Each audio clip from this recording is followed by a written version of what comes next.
If there's one thing I've learned since starting this YouTube channel and the Break Into CRE Academy platform, is that a very high percentage of people that get into the real estate industry in the first place have aspirations to go out on their own one day, and any jobs they take before then are taken with the primary goal to prepare them for that process. And after fielding a lot of questions over the years about when someone should strike out on their own and what they should do beforehand to maximize their chances of success, I wanted to put together a video that highlights some of the most common patterns I've seen in my 10 plus years in the business among my peers in the industry who have gone the entrepreneurship route and those who have been successful in making this transition. So if you have a long-term goal to go out on your own one day and build a commercial real estate portfolio and raise capital from investors, here are 5 common patterns that I've seen among the most successful real estate entrepreneurs I know and what you can take away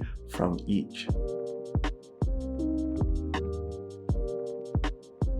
So the first thing to note here is that the vast majority of these people did not burn the boats and go all in on day one, but instead they started their businesses on the side of their full-time jobs and only went full-time when it made sense financially. Usually this came after getting their first promote check, saving enough money to cover 6 to 12 months of overhead, or even negotiating a part-time consulting agreement to at least partially replace their previous salary. Since generating fee income is often the primary way that new real estate firms keep the lights on, having this capital or income stream up front tended to prevent these people from stretching too far on deals just to cover their overhead or even their personal living expenses, and stop them from making short-sighted acquisition or sale decisions that would end up hurting relationships with investors long term. Having your back against the wall does give you a certain amount of firepower to get things done and make things happen, but in the investment world, discipline and patience tend to be the characteristics that help people build sustainable companies and prevent these firms from crashing and burning during times of market distress. Now, the second thing worth noting that I've consistently seen among successful real estate entrepreneurs is that many of these people had experience working for private equity firms or major institutions before going out on their own, which they then use to raise capital and get their company started. Many of these people use the brand names on their resume to build trust with high net worth individuals, family offices, or even their own family members to fund their first 1 to 3 deals, which gave them time to build a track record that they could then present to other capital partners as their company continued to grow. Some people also use their former employer as their main source of capital starting out, and the reputation they built on the job to leverage a pre-established investor base that already knew they could execute on the business plans they presented. This is also one of the main reasons why I recommend working for an existing company before going out on your own, since you're not only getting paid to learn in this scenario, but you're also building relationships with potential capital partners that could help you in the future. This can often be a much quicker and more efficient way to raise capital than going after $25,000 to $50,000 checks from high income earners or high net worth individuals, and this can also help you build trust with other institutions that you may want to partner with in the future. Now, another thing I've noticed that almost all of these people did when they first started out is that they developed a very clear vision for where they wanted to go, but they were also flexible with how they got there and the path they ultimately pursued. I've seen people start out with the goal to build development or investment firms, ultimately to transition to fee-based work as an asset manager or consultant when development became lengthier and more capital intensive than they anticipated, and focusing on building recurring revenue from other parts of the business became a much more attractive and feasible option to sustain the company long term. I've also seen people switch asset classes completely, starting out with the goal to buy one type of property across multiple different geographic markets, only to realize they had a competitive advantage locally in a completely different product type than they set out to buy. Entrepreneurship needs to be fluid, and even though you definitely want to start out by having a concrete direction and a strategy for your company, being flexible and responding to the demands of the market is a key part of building a competitive advantage and succeeding over the long term. Now, point number 4 on this list is related to timing and when these people started their companies, and this isn't related to the market cycle, but rather the age and seniority level of each individual entrepreneur. Most people I've seen go this route started their companies between the ages of about 28 and 40, making sure they had enough experience and a relationship base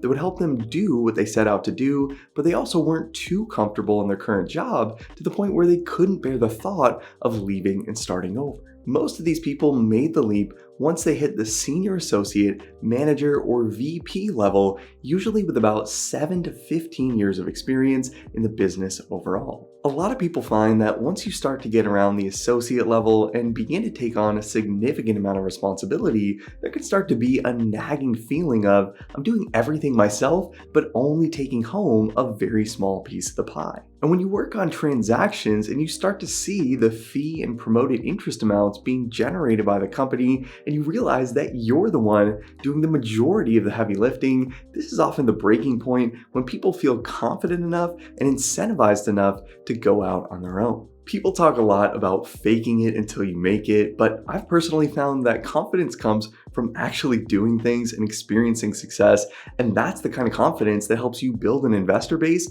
and the belief in yourself that you can make it on your own. Now, finally, the last key trait on this list that I've seen consistently among people who have gone this route and been successful in this process is that they all set out to start an actual company, not with the sole intent to build passive income. Contrary to what a lot of people on the internet will tell you, real estate is very much an active business, especially when you're raising capital to fund the deals you do. In the early days, you personally or you and a few partners are going to be responsible for every part of the business, meaning that you might trade in your full-time salary job in acquisitions for an even lower paying job starting out, doing 3 times as much work and making half as much money. Treating your new venture like a business also involves spending money to run your operations, including things like paying for access to industry databases like CoStar or Yardi Matrix, paying for investor management software like Juniper Square, and incurring costs associated with traveling to potential acquisitions and development sites,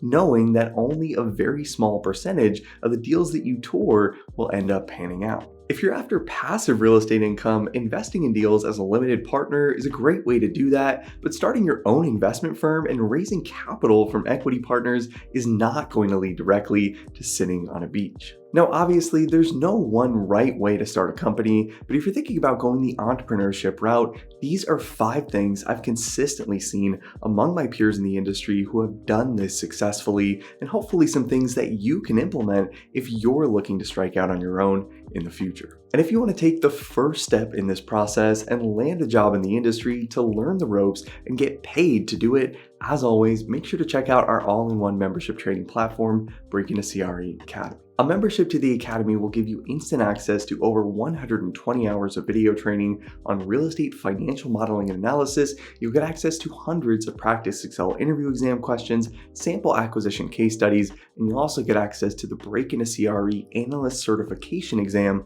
which covers topics like real estate pro forma and development modeling, commercial real estate lease modeling, equity waterfall modeling, and many other real estate financial analysis concepts that will help you prove to employers that you have what it takes to tackle the responsibilities of an analyst or associate at a top real estate firm. And if you like this video and want to see more content on this channel on real estate entrepreneurship, make sure to hit the like button to let me know, and let me know in the comments if you plan to go out on your own, and if so, when you plan to do it. As always, thanks so much for watching, guys. I hope you found this helpful. Subscribe to the channel if you haven't already to see more videos like this every single week, and I'll see you in the next video.